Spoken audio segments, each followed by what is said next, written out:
Hi everyone, I am Sudhir Gupta, teacher in Study Hall, Lucknow. Welcome to my channel School Jaisa. Support me with your like, share and subscribe. Thank you. School Jaisa.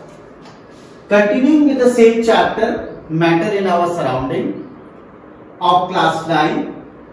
This is the sixth and the last part of this chapter. So what we are going to study in this part is the latent heat. What is latent heat? And one thing more I should tell you, it is also called hidden heat. Now why is it called hidden heat? Why is it called latent heat? That can be explained with the help of example.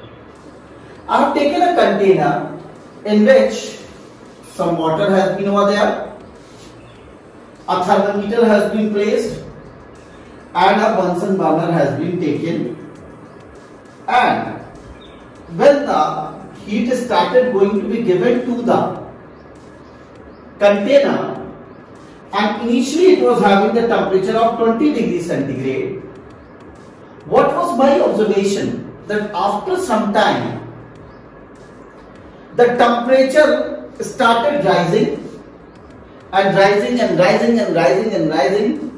And finally, when I observed, the temperature become 100 degrees centigrade. So, till the duration of temperature rise from 20 degrees centigrade to 100 degrees centigrade, whatever the heat has been absorbed by the water, that was shown by the change in temperature. But at the line, when the temperature reaches to 100 degrees centigrade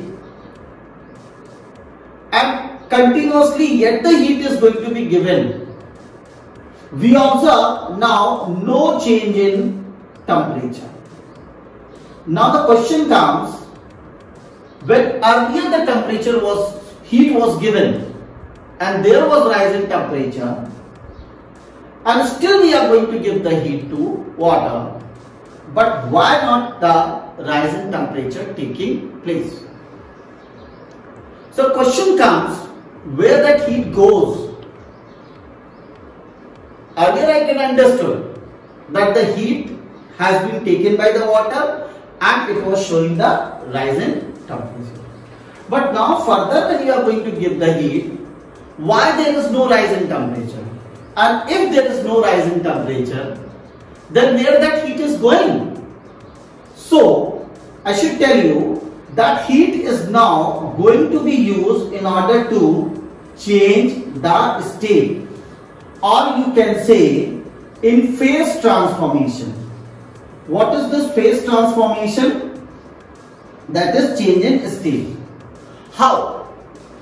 So when the water reaches to the temperature 100 degrees centigrade and the heat is going to be given continuously, then those water molecules which were close, they started getting that heat in the form of the energy, and the bonding started getting broken, or started the force of attraction between the particle started becoming weak, and in this way the whole of the heat energy was going to be used in order to break the bonding, or you can say to weaken the force of attraction, and due to which the change in state has been taken place.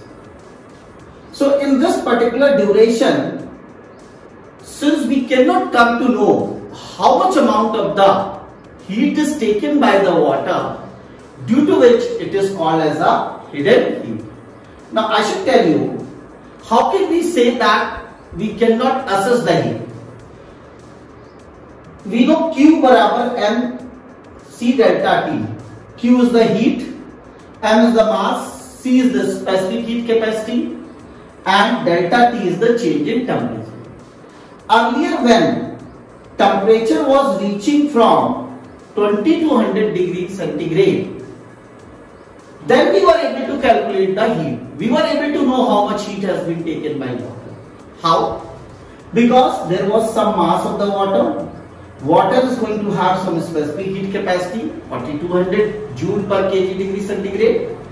And since there was a change in temperature, so let us take some numbers according to our choice. For example, the water was 2 kg.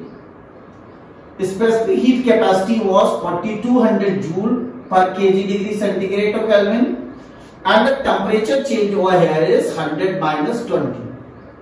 So when you will calculate this, you will observe it becomes this much, that is 0 0 0, 8 2 ja 16 2 ja 32, 3 16 4 ja 64 or 3 67. It means this much amount of the heat has been taken by the water at the time when it reaches from temperature to 20 to 100 degrees. But when we talk that the water reaches to 100, heat is continuously given to it, but there is no rise in temperature.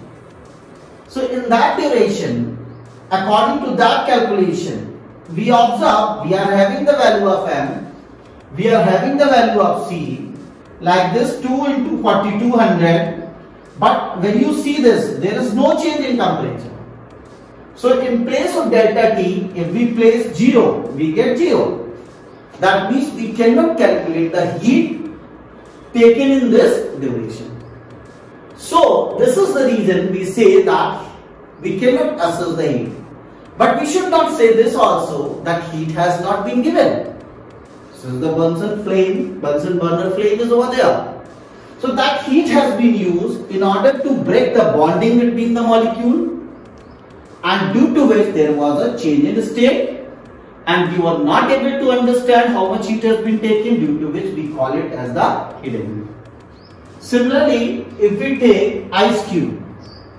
Now this ice cube is at a temperature of 0 degrees Celsius. Now if we place a Bunsen burner, what will you observe? I am placing the thermometer also. What will be the observation? It will not be like this, that the temperature rise will be shown. No. What exactly happens initially? We continuously give the heat to the ice cube, but we do not observe the change in temperature. Now the question comes, when we are going to give the heat to the ice cube, even then the rise in temperature is not taking place. Why? The reason is the ice cube, which is in the form of the solid, that takes the heat and it starts weakening the force of attraction between the molecules of solid, and finally after continuously going this process, it changes into water. So in that duration, when the solid ice cube was converting into the form of liquid water, there was no increase in temperature. So where that heat was going? That heat was going to be used in order to break the bonding between the molecules of the solid of the ice, and due to which there was no change in temperature. But I should not say that when whole of the ice cube melted into the water, now further if you are going to give the heat, the temperature will not rise. No, it will rise. But in that duration, where you observe that the solid changes into liquid, there was no rise in temperature. So that heat was not accessible again, and that was called as a hidden heat or the latent heat. Now this latent heat is of the two types. One is latent heat of fusion and another is the latent heat of vaporization.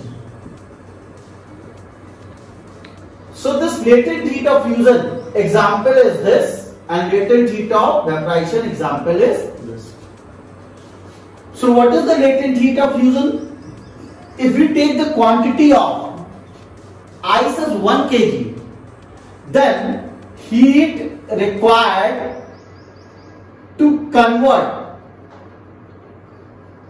1 kg of ice at 0 degree centigrade to water at constant temperature is called latent heat of fusion. Similarly, the heat required to convert 1 kg of water from 100 degree centigrade to 100 degree centigrade gaseous state is called latent heat of vaporization. So this was the whole concept of the latent heat. Now here we are ending this chapter. See you soon.